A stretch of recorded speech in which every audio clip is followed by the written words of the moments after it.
বিয়ের আগে ছিলেন সুধা কুলকার্নি। সেই সুধা যখন ইঞ্জিনিয়ারিং পড়তে চাইলেন, বাড়ির সবাই বলেছিলেন, আমাদের কমিউনিটিতে কিন্তু ছেলে পাওয়া যাবে না, তোমার বিয়ে হবে কি করে?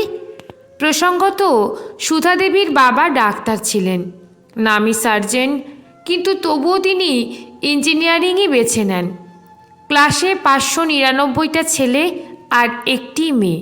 সে আমলে মেয়েরা তেমন কেউ ইঞ্জিনিয়ারিং পড়তো না যে, সুধা জোর করেই ভর্তি হয়েছিলেন কর্ণাটকের হুবলির ইঞ্জিনিয়ারিং কলেজে। তিনি সে শহরে প্রথম ছাত্রী। কলেজের প্রিন্সিপাল সুধাকে ডেকে বলেছিলেন 3টি শর্ত মানতে হবে। 1 নম্বর হলো রোজ শাড়ি পরে আসতে হবে। 2, কলেজের ক্যান্টিনে ছেলেদের ভিড়, ওদিকে যাওয়া চলবে না। 3 নম্বর হলো কোনো ছেলের সঙ্গে ক্লাসে কথা বলা যাবে না। তিনি অক্ষরে অক্ষরে 3টি মেনে চলতেন, কিন্তু কলেজের 2য় বর্ষে 3 নম্বর শর্তটি আর মানা সম্ভব হয়নি, কারণ ছেলেরা তার দিকে পূর্ণ দৃষ্টি নিয়ে ফিরল এবং এসে কথা বলল। ওই 600 স্টুডেন্টের মধ্যে ফার্স্ট হয়েছিলেন যে সুধা, তিনি তারপরে আর কোথাও দ্বিতীয় হননি।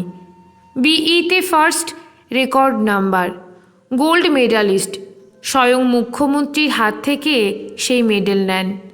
আরও পড়তে ইচ্ছে হলো তার, এবারে এমই, সেখানেও গোল্ড মেডেল। সেই মেডেল এবার দিলেন ইন্ডিয়ান ইনস্টিটিউট অফ ইঞ্জিনিয়ার্সরা। কিন্তু পাশ করে বেরোনোর পর অদ্ভুত ব্যাপার, তার জন্য কোথাও কোনো চাকরির দরজা খুলল না। মহিলা ইঞ্জিনিয়ারদের জন্য দরজা বন্ধ। কি আশ্চর্য, তাই না? খুব বেশি দিন আগেও না, 1970-72-এর ঘটনা। এই সময় একটা বিজ্ঞাপন চোখে পড়ে সুধা কুলকার্নির। ইঞ্জিনিয়ার চাই, যোগ্যতা অমুক তমুক, কিন্তু নিচে বড় হরফে লেখা মহিলাদের আবেদন করার প্রয়োজন নেই। টেলকো কোম্পানির বিজ্ঞাপন। তিনি খুব রেগে টাটা কোম্পানিতে স্বয়ং জেআরডি টাটাকে একটা চিঠি লিখলেন। এরকম কেন হবে? যোগ্যতায় কি একমাত্র মাপকাঠি হতে পারে না? টাটা কর্তারা নড়ে চড়ে বসলেন। ডাক পেলেন স্পেশাল ইন্টারভিউতে এবং বাকিটা ইতিহাস। তিনি টাটার টেলকো কোম্পানির প্রথম মহিলা ইঞ্জিনিয়ার। ডেভেলপমেন্ট ইঞ্জিনিয়ার পদে যোগ দিলেন। কাউকে না কাউকে তো অসম লড়াই চালাতে হয়, তার সুফল ভোগ করে পরবর্তী প্রজন্ম। এরপর ওই টেলকোতেই নারায়ণ মূর্তির সঙ্গে আলাপ, তারপর বিয়ে।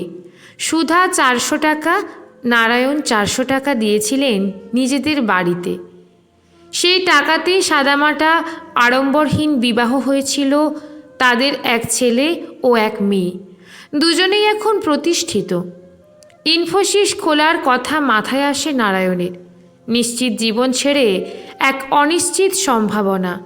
সুধা তখনও চাকরি করতেন এবং নিজের সমস্ত জমা পুঁজি দিয়ে দিয়েছিলেন। তারপরেও খানিক দিন সুধার চাকরির আয়ে 4 জনের সংসার চলত। এই হলো গোড়ার কথা। তারপর দেশের নানা প্রান্তে 70,000 লাইব্রেরি, 10,000 টয়লেট, 2600 গৃহহীনকে গৃহ। দেশের খরা বন্যা সবেতে নীরবে কাজ করে চলে ইনফোসিস।